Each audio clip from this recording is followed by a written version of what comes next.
جو چاند دیکھنے کا معاملہ آئے گا، دیکھیں آپ بھی چاند دیکھیں، اس میں کئی باتیں ہوتی ہیں۔ بعض دفعہ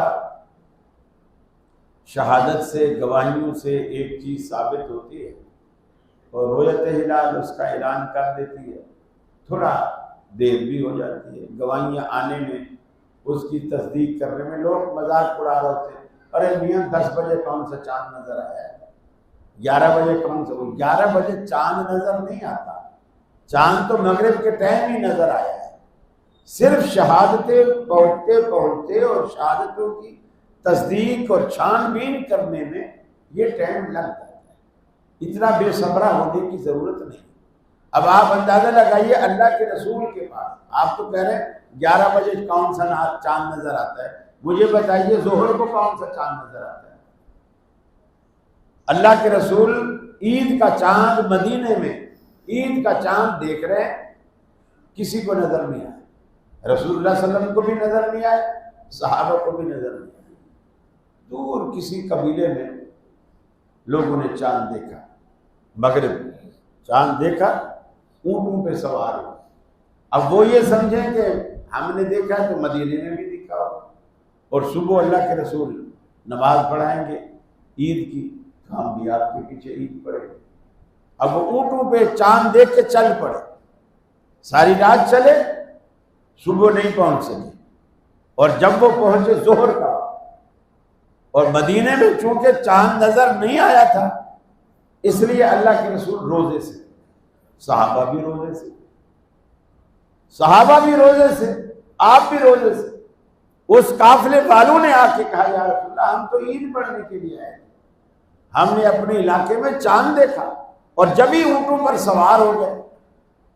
اب آپ نے ظہر کو صحابہ میں اعلان کیا کہ روزہ کھول دو، عید ہم کل پڑھیں گے، چونکہ اب عید کا وقت نکل، روزہ کھول دو، عید کل پڑھیں گے۔ اب آپ جیسا کوئی ہو، میاں ظہر کو کون سا چاند نظر آتا ہے، ظہر کو کون سا چاند نظر آتا ہے؟ چاند تو اپنے ٹائم پہ نظر آیا، شہادت لیٹ پہنچی، گواہی لیٹ پہنچی، پہنچتے پہنچتے دیر لگ گئی۔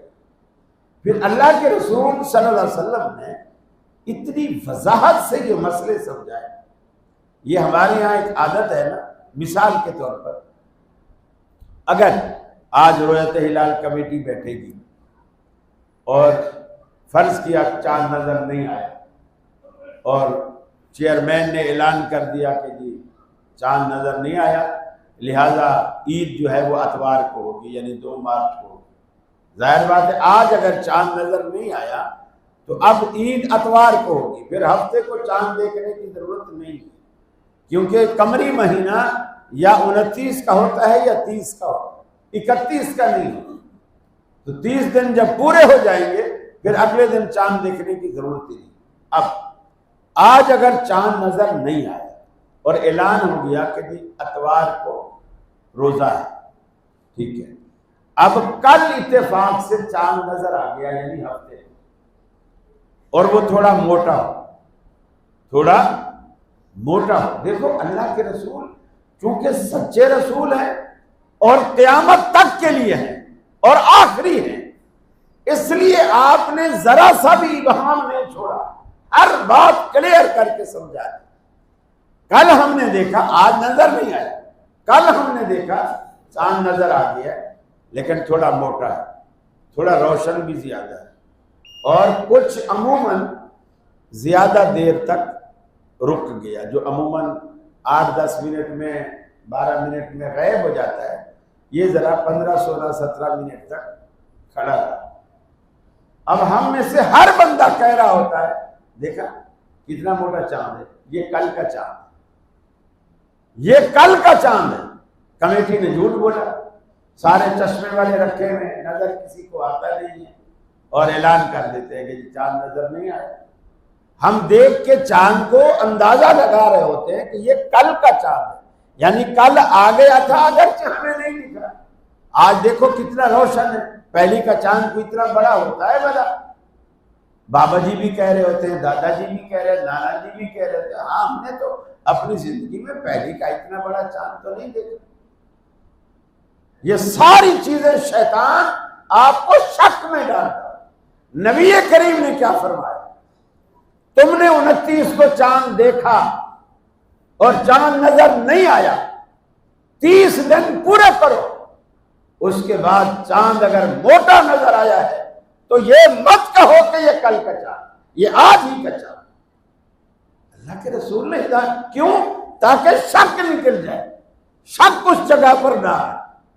یہ بظاہر چھوٹے چھوٹے مسئلے ہیں، آپ دل و دماغ میں بٹھائیں، قرآن و سنت سے رہنمائی لیں، شک کو دماغ میں جگہ نہ دیں، ایمان اور یقین کو کامل کریں، پھر اللہ رب العالمین کو راضی کریں۔ اور اللہ کیا کہتا ہے قرآن میں؟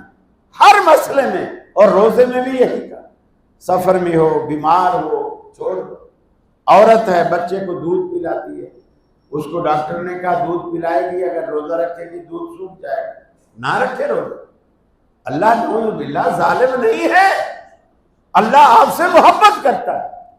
پیٹ میں بچہ ہے، اگر ڈاکٹر نے کہا روزہ رکھے گی بچہ اندر سوکھ جائے گا، اس کی صحت کے لیے نقصان دہ ہے، اگر تو چھوڑ دے روزہ۔ اس کا ظاہر بات ہے بچے کے بعد پھر اس کا دودھ پلانے کی مدت 2 سال شروع ہو جائے، اس کا فدیہ دے، ایک مسکین کا کھانا، ایک مسکین کا کھانا ایک روزے کے بدلے۔ چاہے آپ 30 روزے کے بدلے 30 بندوں کو، غریبوں کو جمع کر کے ایک ساتھ کھلا دیں، چاہے ایک مسکین کو روز آپ 30 دن تک کھلاتے رہیں، جس طرح آپ کو اچھا لگے اس طرح آپ کریں۔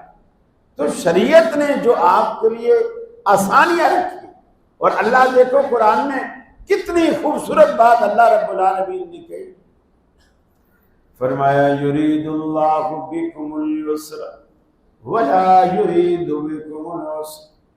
اللہ رب العالمین ان احکامات کے ذریعے، ان رعایتوں کے ذریعے تمہارے لیے آسانی چاہتا ہے۔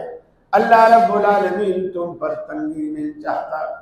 یرید اللہ بکم اليسر ولا یرید بکم العسر ولتکملوا العدہ ولتکبروا اللہ علی ما ہداکم ولعلکم تشکرون۔ اللہ رب العالمین آسانیاں جو تمہیں دیتا ہے ان آسانیوں کو قبول کرو۔ بعض لوگ ہوتے ہیں میاں، وہ تو اس زمانے میں سفر تھے، گدھے پر، گھوڑے پر، کچر پر، اور تم لوگ تو جہازوں میں جاتے ہو، ٹرینوں میں جاتے ہو، بڑی آسانیاں، ایسائشیں، اے سی لگے ہوئے، تو آپ کے لیے تو یہ رعایت نہیں ہے۔ دیکھیے دین قیامت تک کے لیے ٹھیک ہے۔ اس وقت صحابہ کو پتہ نہیں تھا کہ بعد میں جہاز آئیں گے، اللہ کو تو پتہ تھا نا کہ بعد میں جہاز آئیں گے، سب کچھ آئے گا۔ لیکن اللہ کے رسول سے جب صحابہ نے پوچھا یا رسول اللہ صلی اللہ علیہ وسلم، اللہ قرآن میں کہتا ہے کہ ان تکثروا من الصلاۃ ان خفتم، کہ جب تمہیں دشمن کا ڈر ہو تب تم نماز قصر کرو۔ اب مکہ فتح ہو گیا، دشمن دم دبا کے بھاگ گیا، ہم اب بھی نمازیں قصر کر رہے ہیں۔ آپ نے فرمایا یہ اللہ نے تم پر صدقہ کیا، اللہ نے تم پر صدقہ کیا، اللہ کے صدقے کو قبول کرو۔ بعض یہ تبلیغی والے کیا کرتے ہیں، فرض آدھے پڑھ لیں گے پھر سنتوں میں لگے۔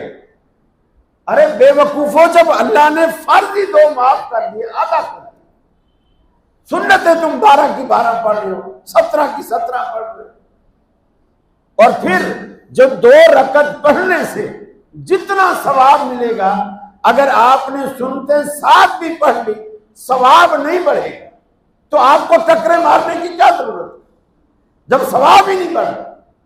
کیونکہ 2 رکعت پڑھنے کا پورا اتنا ہی ثواب ملے گا جتنا اللہ نے ایک صحت مند آدمی کے لیے، مقامی کے لیے پوری نماز کے اندر رکھا ہے۔ مسافر کو سفر میں اللہ 2 رکعت پڑھنے سے وہی ثواب دے رہا ہے۔ میرے بھائیو، جب 10 روپے کی وہی چیز ایک دکان والا، وہی کمپنی 10 روپے کی دے رہا ہے، تو کسی کا دماغ خراب ہے کہ برابر والی دکان پہ 100 روپے کی وہی چیز جا کے لے؟ کون پاگل ہے ایسے؟ تو اللہ کے ساتھ اس طرح رویے نہ کرو۔ اللہ سے دعا ہے اللہ رب العالمین ہمیں عمل کی توفیق دے۔ انشاءاللہ زندگی رہی تو اگلے جمعہ انشاءاللہ رمضان کے احکامات بھی شامل کریں گے اور